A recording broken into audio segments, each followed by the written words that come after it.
I'm super excited to introduce Sean, who coincidentally we met at a yoga retreat, and he is kind of, yeah, he's like my Buddha, my yogi over there. Sean Keener is co-founder and CEO of Boots and All, a group dedicated to help traveling folks, and he's here to tell you about his business and his self-titled talk. Is this it? Is this it? Yep. Rock and roll. Yeah. Ole, ole, ole! Good morning, good morning, good morning. I am incredibly stoked, happy, grateful, humbled to be here with you all. I only have 8 minutes.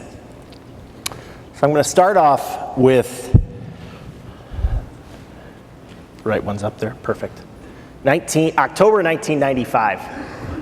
I was 22 years old and I lived in Chicago and I was a life insurance agent, 6 months out of college. And on the first Monday after the Chicago Marathon that I ran, I remember we had our first sales meeting. There was about 60 agents in the downtown Chicago office that I was part of. And this was the first time that I saw all the agents there. I had never seen them all. I'd interacted with them before. And I was, a newer agent, and most of the agents, I focused on the male ones. They were 10, 20, 30 years older than me. And I would say, at best, they were moderately happy. Many of them had a belly. And I thought to myself, is that my path? They, like me, liked the Chicago Bears, Bulls, Blackhawks, and beer.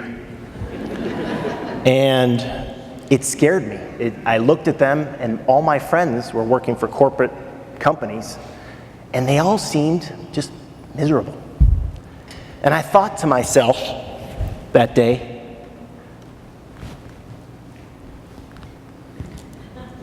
is this it? Is this what my life is going to be like for the next 40 years? And it scared the living crap out of me. At this time, many of you may remember there was a movie called The Shawshank Redemption, which moved the crap out of me. In fact, there's a scene with Timothy Robbins and Morgan Freeman. They're in the yard, and they're building a friendship throughout this movie. And they come to this point where Timothy Robbins says, "Get busy living or get busy dying." And when I saw that movie, I just cried, like a baby, because I was afraid that maybe I wasn't get busy living. About 6 months after that sales meeting in the life insurance office, I left on an around-the-world trip. I was gone for about 18 months, and I spent only $6,000. And I learned a bunch of things on that trip. I learned that my way was not the only way, and that not everybody cared about the Bears, Bulls, Blackhawks, and beer. So when I returned from my around-the-world trip, I quickly left Chicago and moved out to Eugene, Oregon, where I co-founded the Boots and All Travel Network with some friends. Our goal from the beginning was to make long-term travel as ubiquitous as a college education. Many of you know the rising costs of college education. I just found out from a friend recently that the University of Portland is $50,000 a year. It's $200,000 to get a degree from the University of Portland. I'm not saying it's not a great school, but that's a pretty price to pay for a liberal arts education, perhaps. We say at Boots and All, after the past 17 years, we've helped 100,000 people do this sort of travel. It costs about $20,000 a year to travel around the world. So I'm a single father of 3, and I'm lucky enough to be able to volunteer at my kids' school once a week. And just the first Monday after Christmas break this year, I was volunteering in my son Kai's school. And if anybody has been to India, it's like organized chaos. There's a few kids that just almost can never pay attention. Kind of reminded me of myself. A few kids are actually doing the prescribed work. The rest of the kids are either done with the work or they just need more help than the teacher and I can give them. Excuse me. And, I'm looking at my son, not just my son, my kids, I love them, but all kids are important, not just my son. Starting to think, is this the best that we can do? Is this it for our kids? I remember being bored for 12 years in school. For me, it was all about the social relationships. What I learned was absolutely boring. And I thought, is this the best that we can do?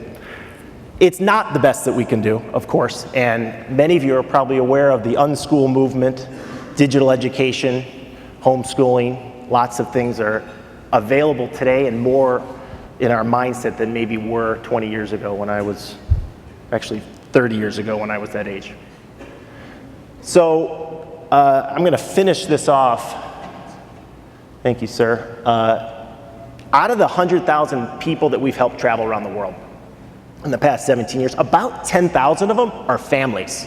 And you might think, how does a family go around the world when they have young kids? Well, on the screen here is Adam Daly. He's an EO San Diego member who I met at EO MIT several years ago. For those of you considering EO, there's a program through MIT that you can join, and it's absolutely wonderful.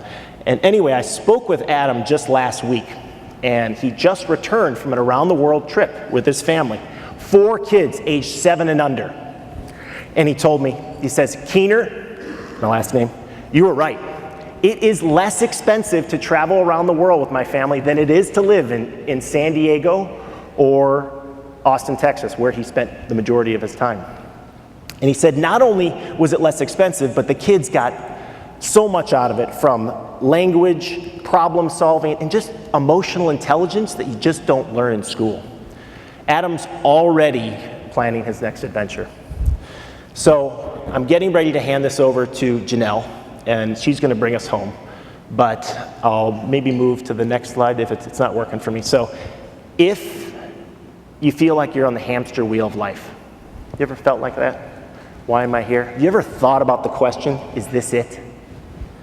If there's a young person in your life that you care about, maybe it's someone that you've birthed, or just a young person that you care about, and you want to share this with them, I made something brand new just for today on bootsandall.com/isthisit. I'm not selling anything. It's no advertising. We link to all other places around the internet, but check that out if this sparks something in your mind.